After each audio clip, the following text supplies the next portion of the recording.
Watching television, watching television. It's Phil's Pop Culture Podcast. Watching television, watching television. A dynamite place to be. Dynamite! Sponsored by Vandelay Industries, importers and exporters of fine latex products since 1992. Watching television. And now, the man who taught Frank Burns how to eat worms, here's your host, Phil Kahn. Hey, I'm coming over. We won't have to talk. Let all the bright lights come out of the box. And thank you, John Meany, wherever you are. And John, wherever you may be, could you please do me and today's guests a favor and phone home? Thanks, pal. Now, speaking of my guest, I couldn't be more excited to have her on the show. Dee Wallace has more than 200 screen credits, counting movies, TV shows, and commercials. Now, you probably know her best from the blockbuster 1982 Steven Spielberg movie, E.T. the Extra-Terrestrial. But you know, that's just the tip of the iceberg for the multi-talented Kansan. In addition to acting and modeling, she's branched out to become a popular self-help coach and author, a radio show host, and even a TEDx speaker. Let's take a listen together to our recent conversation where we talk about Dee's life and career. Heck, she even gives me some great relationship advice. So if that's not worth a listen, I don't know what is. Hi, Dee. Thanks so much for being on the program today. It is my great pleasure to be here with you, Phil. Thank you so much. Now, before we get into your life and career, I first wanted to let the audience know how you and I connected. It was through a platform called Cameo.com, and you can get video shout-outs from your favorite celebrities. And I saw your name pop up, and I said, oh, my God, I've got to request a shout-out from Dee. Now, it's funny. I said, gee, I've loved everything you've done. I even asked if you'd be on this show. And then I contemplated. I said, you know what? I've had a crush on this lady forever. Should I mention that? I'm thinking, I probably shouldn't mention that. It's going to sound creepy. But I did. I went ahead and I said, Dee, I loved your work. I've had a crush on you. And you sent me a birthday message in return. And you said, oh, I'm so thrilled that you mentioned you have a crush on me. You made me feel very much at ease, and I thank you for that. Absolutely. That's my job, And when you do Cameo, I love the Cameo stuff because you can really talk personally and be yourself, and nothing scripted really, although you guys tell us what you'd like to hear, Yep. And what the purpose of it is. I just think it's a really great idea. Oh, it was so nice to connect with you, and it was my birthday, so as a birthday gift to myself, I had you sing Happy Birthday, and it was great. And as a matter of fact, I'm going to play it right now. Oh, dear God. Hi, Phil. Happy birthday to you. Happy birthday to you. Happy birthday, dear Phil. I love that you've always had a crush on me. Happy birthday to you. Have a great birthday, baby. Celebrate yourself. Now, speaking of crushes, the first time I ever saw you was in the 1979 film 10, where you played Mary Lewis. Now, it's funny. Of course, the movie starred Dudley Moore and Bo Derek, and of course everybody went to see the beautiful 10, Bo Derek. But it was actually you that caught my eye, and I remember in the movie thinking, come on, Dudley, don't go with Bo. Look what you got there. You should go with that other woman. And I couldn't understand why he went for Bo Derek. Well, me either. I love Bo. She's a real sweetheart, and we had a great time doing that film. And Blake Edwards is, to this day, one of my favorite directors. How'd you get that role, by the way? I auditioned.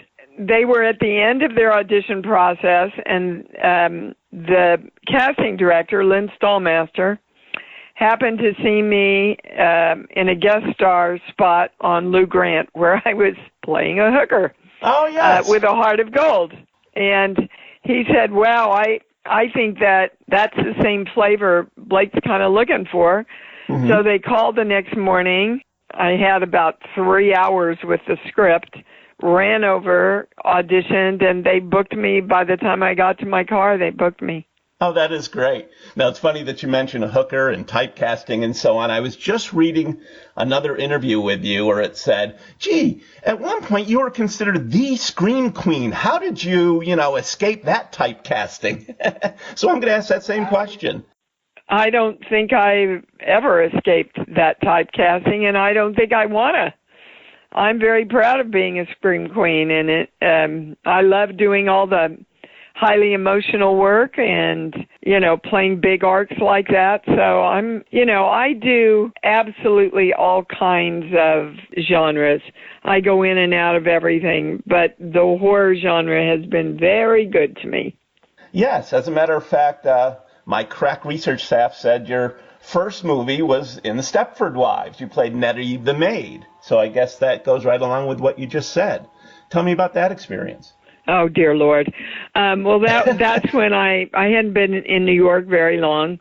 And I was actually sitting in the lobby waiting to be interviewed for a receptionist job because I was almost out of money.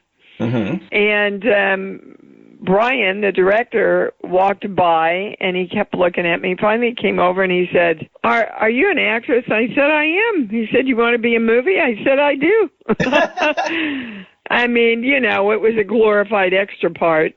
I think I have one line left in where I say, yeah. But it was quite an experience for me working with those three women and seeing how totally different they were, and kind of getting the lay of the land with a movie and everything. So it was a good way to break in for me. Did you feel like you were in your element? Were you nervous? How did that all play out? Well, I was only there a day. I'm sure I was nervous because, it was my first break in a movie. Yeah. But I just remember my biggest memory is being overwhelmed kind of with watching everything that went on the set and all the different personalities and, how they were handling it all and all that kind of stuff. Sure. Now, you're perhaps best known for playing the role of Mary, the mother in the iconic 1982 movie E.T. the Extra-Terrestrial. I've got like a million questions I could ask you about that, and I'm sure you've answered all of them. So I'm just going to kind of leave it open-ended. Do you have a fun anecdote to share about either how you got the role or something on set, what it was like to work with Steven Spielberg and the kids? Hit me with something fun. I can tell you it's an interesting story how I got the role because I initially auditioned for Used Cars, which is one of Steven's not-so-famous movies. Yeah. But Steven works very, very far ahead, so he was already thinking about E.T., and when he saw me, he knew I was the essence of the energy that he wanted for that character. And so when E.T. came along, they called and offered it to me. That is great. And I had to go over behind closed doors and read the script, and it was all very secretive. And I called my agent and I said, I don't think this is going to do a lot for me, but I think it's going to do a lot for the world, and I really want to be a part of it. Oh, how special. It's funny, I came across a picture the other day on the internet, a cast reunion photo. What a terrific photo that was. It must have been fun getting together with all those folks again. Oh, yeah, well, and I see the boys quite a bit still. We do a lot of conventions together. Oh, yeah. Are you on the convention circuit? Oh, gosh, yeah. Yeah, we do a lot of ET reunions on the convention circuit. And I don't do a lot, probably 6 a year.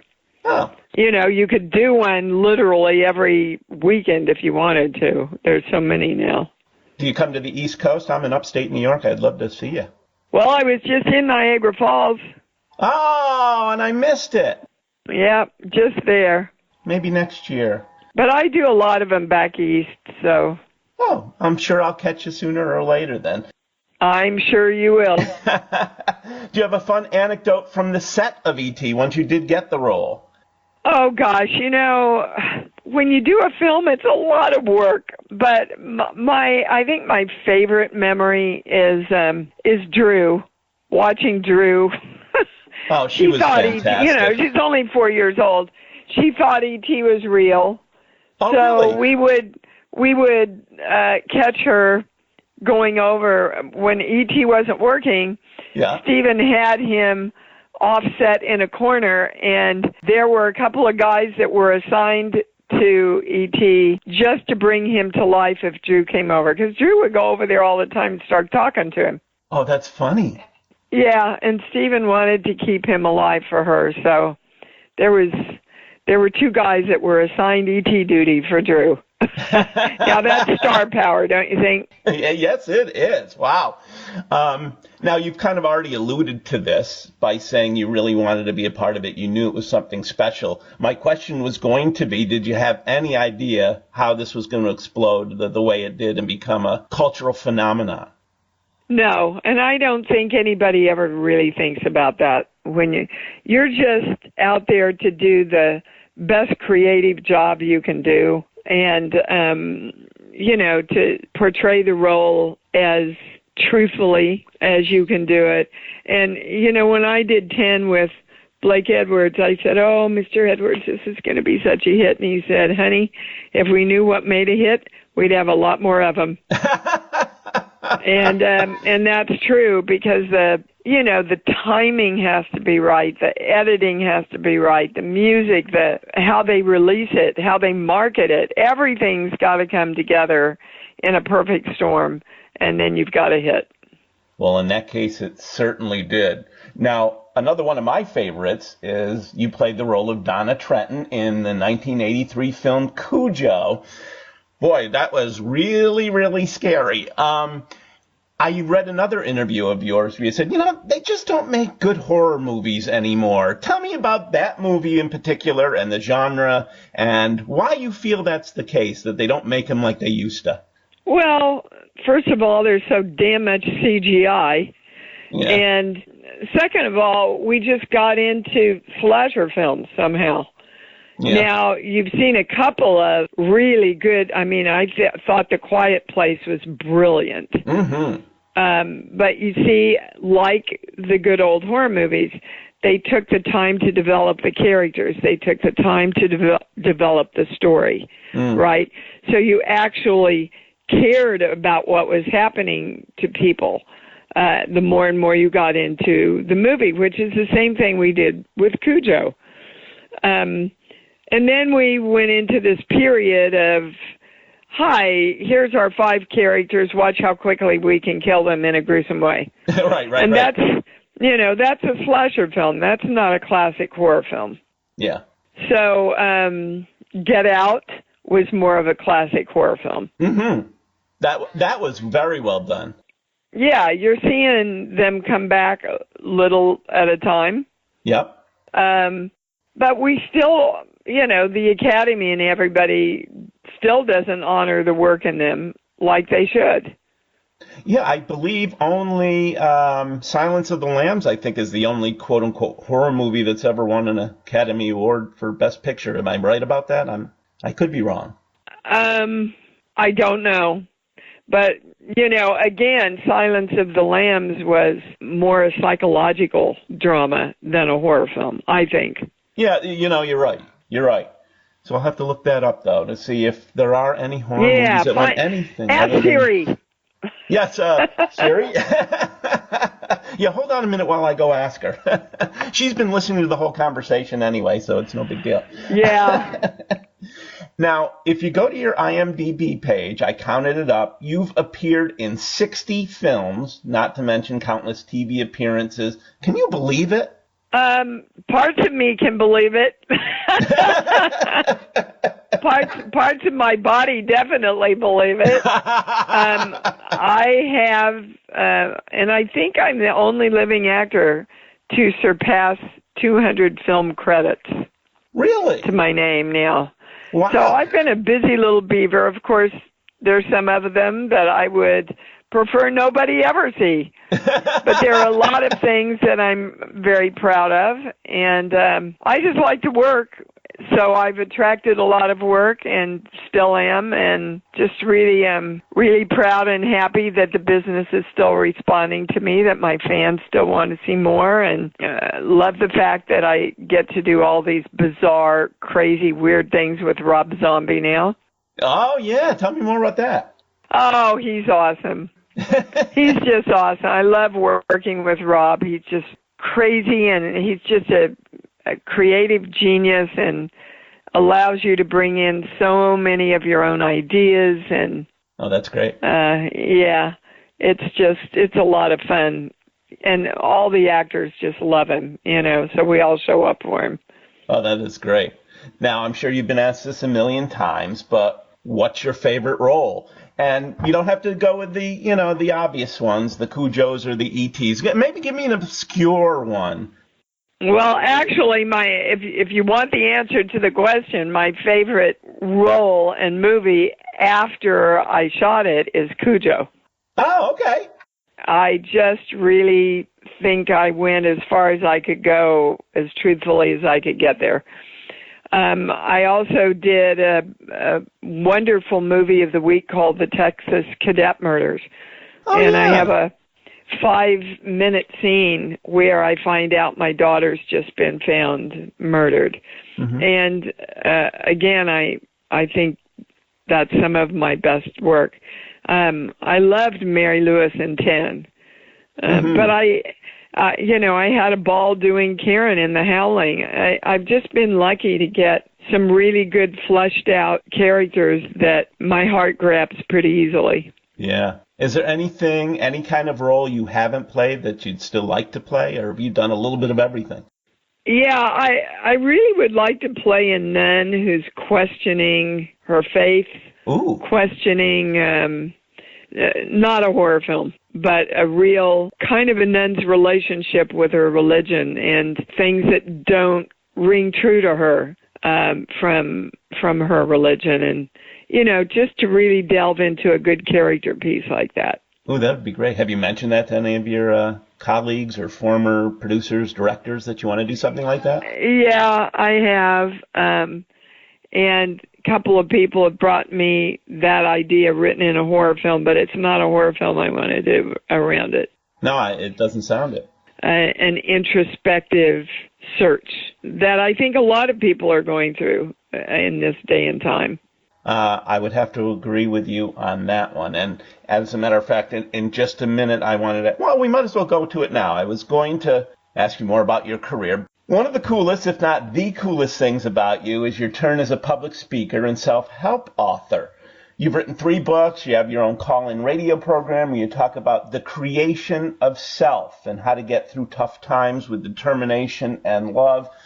Dee, I could use your help right now. I've been in a little bit of a funk. And when I read that, I said, oh, gee, when I interview her, I certainly want to talk about her Hollywood career, but I definitely want to find out more about that side of her. So tell me a little bit of background about that. Well, it's definitely one of the most exciting parts of my life. I'm a clairaudient channel, which means I hear messages. And I explain that the biggest thing I do for people is I'm able to look into somebody's energy and find out where their blocks or their false beliefs or their limitations are so that they can bring them to the surface and learn how to powerfully move through them so that they can start creating the lives they want to have. I have a great TED Talks on that covers the subject of how our little children inside are literally running the show of our adult lives and how we're in constant argument with them. Like they got the message that if you were a kid in my household, you got the message that rich people are the rich people, but we're the good people. Ooh. Which means if you have money, you're not one of the good people. So then you can see the conundrum in your later life when you want to walk into being successful and making money, and part of you inside is going, no, you don't. God won't love you. Oh. So a lot of those those messages that were either told to us or modeled to us are continuing to run our lives now. If you just go to YouTube and put in TED Talk /Dee Wallace, you'll find it. It's only 19 minutes, and it will open up some pretty big ahas into your life, I think. And I've got, my radio show that I do every Sunday morning where people call in and talk to the channel. Yep. And they can ask any question they want and really get some guidance as to how to move out of it. And I do private sessions with people all over the world now. Oh, that is terrific. So it's really extremely gratifying and empowering. And, it's just really beautiful. And by the way, that TEDx talk is titled The Common Ground of Self. And I did watch it, and that's another reason why I wanted to talk to you. Now, I know you do readings for people. Are you reading anything on me at all by any chance? Well, you'd have to, I'm not a psychic, right? Okay. So I would need you to ask a specific question. What do you want to know? My love life. Am I going to spend the rest of my life alone, or will I find somebody? I've been alone for a long time, and I've been very content being alone, which isn't necessarily a good thing. Content means you have no impetus to get out of the rut. But I ran into an ex-girlfriend of mine, and it kind of opened my heart up again, and then I found out she wasn't interested in dating me. And as I'm rambling on here, I'm all of a sudden thinking, gee, I probably shouldn't include this in the podcast. But anyway. Well, I think you'd probably serve your people a lot if you include it in the podcast, actually. You're probably right. When I say you're in alignment and you're in harmony with a relationship, I get a no. But the gift is for you to find out why. And we're going to go to a core belief. Hold on. Okay. I don't think I have enough energy to do this. And it's taking me right to when you were very young, you watching the relationship between your mom and your dad. So what happened with the relationship between your mom and your dad when you were young, like around 3? My dad was the very laid-back, easygoing, everybody loved him kind of guy. And my mother was the very forceful, prejudiced, loud. And then he passed away when I was 8. So that left only the negative one. Yeah. But even earlier than that, you went, well, it's interesting. What the channel's saying is that you kind of perceived your laid-back father as, oh, my God, I don't have enough energy to deal with her. Ooh. And that's what you're playing out. You don't want a replay of your parents' relationship. You're right. Okay? Yeah. And so that's what you don't want. So what you do want is a beautiful, inspiring, happy, joyful, equal relationship with a woman who's balanced. Absolutely. Okay. So you start getting yourself in alignment with that kind of relationship, and then the no becomes yes, and it becomes yes because you're in alignment with creating that for yourself. So I need to work on myself as far as... Always. Yeah. It always starts with you. Always. You want to start working on yourself going, I get to define a relationship any way I want. And I know I don't want to define it like my mom and dad's relationship. So how do I want to define it? And one of the most important things is you are and are attracting and want to attract a woman who is in balance. Absolutely. Okay? Yep. Who is not a crazy negative force, but who's well-rooted in love and meets the world with a balanced perspective instead of a victim perspective. So you only want to focus on what you want and be open to creating it then. Yeah, I think I read somewhere, well, I know I've read somewhere that, we attract what we think. The energy we put out there is what we get back. So if I keep thinking, I don't want this and I don't want that, that's what you're going to get. Instead, you need to reframe it You'll and just say, attract even more of it. Right. You need to reframe it and say, I want this, I want that. And not only that, I deserve this, I deserve that. That's a tough one too. Yep, you're right on. Yep. We may have to continue this. I may have to buy a session with you so we continue. There's so much more I could talk to you about. I'm here for you, babe. I'm here for you. Thank you, sweetie. I really appreciate you giving me that reading. It helped. It helped a lot. Good. So what's next for you? What's going on? You've got some movies in the can, I see. Are there any fun projects coming up that you can share with us? Yeah, in January, I'm going to finally do my part in Fanboy 13, which has a big following on the internet already. Mm-hmm. I'm in negotiation for a film following that. Just had 2 other people contact me about doing parts in their movie. So there's stuff flying everywhere. That's great. I can tell you for sure that I will be taking off for the holidays because it's my favorite time. Aw. So you're going to take a while off to enjoy, huh? You bet. You bet I am. You've earned it, to say the least.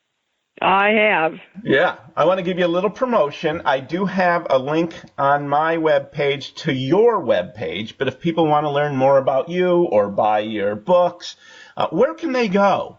Just come to my website. It's IamDeeWallace.com. You can find out everything about my healing stuff, and there's a lot of free things to listen to that'll empower you and shows you right on the homepage how to join me for my Sunday show. And, I have a beautiful Christmas movie called Christmas in Louisiana with Jana Kramer and Barry Bostwick that will air on Lifetime November 16th. Oh, great. Great. Yeah, it's a beautiful, really feel-good film. You'll like it a lot.